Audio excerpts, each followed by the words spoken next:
ચૂંટાયેલા પદાધિકારીઓને પ્રદેશ પ્રમુખ જગદીશ વિશ્વકર્માની અપીલ, જ્યાં જન સમર્થન ઓછું મળ્યું ત્યાં પહેલા જજો, જ્યાં જન સમર્થન ઓછું મળ્યું ત્યાં બજેટ પહેલા આપજો, જ્યાં જન સમર્થન ઓછું મળ્યું ત્યાં સરકારી કામ વહેલા કરાવજો,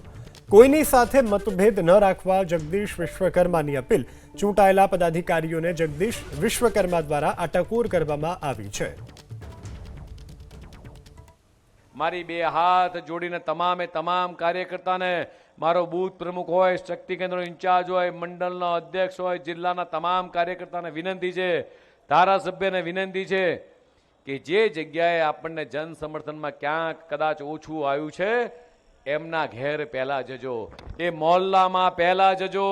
બજેટ ત્યાં પહેલા આપજો, ત્યાં સરકારી કામ માન્ય મુખ્યમંત્રીશ્રીને કહી સરકારી કામ પહેલા કરાવજો,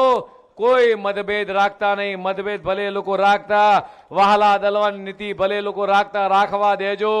તમે કોઈ આ તમામે તમામ પ્રજા આપણી છે, આ 6.5 કરોડ ગુજરાતી દેશના યશસ્વી પ્રધાનમંત્રી માનનીય મોદી સાહેબને અતૂટ પ્રેમ કરે છે, ત્યારે ગુજરાતના મુખ્યમંત્રીએ પણ કીધું છે આખા રાજ્યની અંદર જ્યારે આપણને ખૂબ સ્પષ્ટ જંગી બહુમતી મળી છે, જન સમર્થન મળ્યું છે, ત્યારે આ ચૂંટાયેલા લોકોને ફરીથી ટકોર સાથે કહું છું કે પહેલા જે જગ્યાએ કદાચ જન સમર્થનમાં કદાચ ક્યાંક કોઈક ભૂલ વહી ગયું છે ત્યાં પહેલા જજો,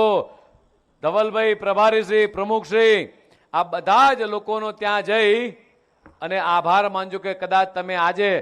અમને ઓળખવામાં કદાચ ક્યાંક ભૂલ કરી, કદાચ કોઈક બીજા ઉમેદવારને ભલે તમે જીતાડીને લાયા, અમે તમારી જોડે છીએ, ગુજરાતના મુખ્યમંત્રી તમારી જોડે છે,